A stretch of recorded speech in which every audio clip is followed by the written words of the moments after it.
السلام عليكم ورحمة الله وبركاته. ازيكم حبايبي؟ عاملين ايه؟ يا رب تكونوا بخير. النهاردة هنعمل طريقة عمل صينية جلاش بتكات وحرش مهاجر، جميل ورائع وسهل وخطير ولذيذ، وجربوه ان شاء الله ايه هيعجب حضراتكم.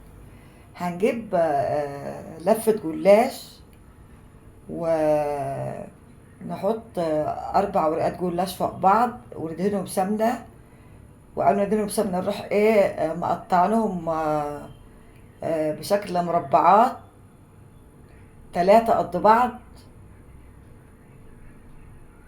وبعد كده ندهنهم سمنة كل 3 ورقات قد بعض. بعد كده نبدأ نحط الحشوة فيهم، عبارة عن فول سوداني مجروش وعلى سكر بودرة. وبعد كده نحط الحشوة ونلفها ايه بشكل الأصابع الجلاش اهو. لفناه اهوت، لفناه ودهناه سمنة اهو. ونبدأ ايه نقطعه بالسكينة أصابع قد بعض، ولازم نرصها في الصينية تكون قد بعض، وندهنها برضو ايه بفرشة السمنة اهي كده، ويبقى شكله رائع وجميل بالطريقة دي. وجواها الحشوة فول سوداني مجروش على سكر بودرة.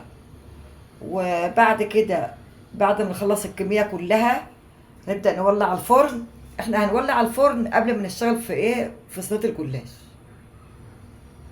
عشان يبقى الفرن سخن يستوي بسرعة معانا وايه وتحمل كل الدهن. بعد كده عملنا اصابع الجلاش، اصابع صينية الجلاش، و عشان الحشوة اللي لكم عليها اللي هي فول سوداني مجروش ايه على سكر بودرة. خلصت الكمية كلها معانا وقطعناها بالسكينة قد بعض ودخلناها الفرن، استوت وخدت اللون الذهبي وبقى شكلها رائع وجميل. وبكده خلصت حلقة اليوم، طريقة عمل أصابع جلاش بحشوة الفول السوداني المجروش وعلى سكر بودرة بتكات وحرش مهاجر.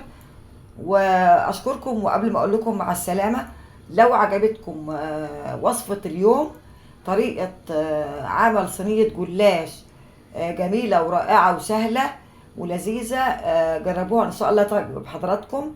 لو عجبتكم وصفة اليوم، طريقة عمل صينية جلاش بتكات وحرش مهاجر، لو تكرمتوا وشكرا جزيلا لكم.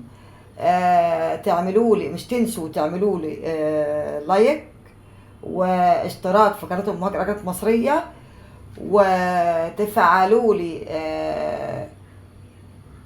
زرار الجرس عشان يوصلكم كل جديد من قناة مهاجر أكلات مصرية لذيذة ورائعة وسهلة ومقاديرها متوفرة في كل بيت. وأشكركم وأقول لكم مع السلامة.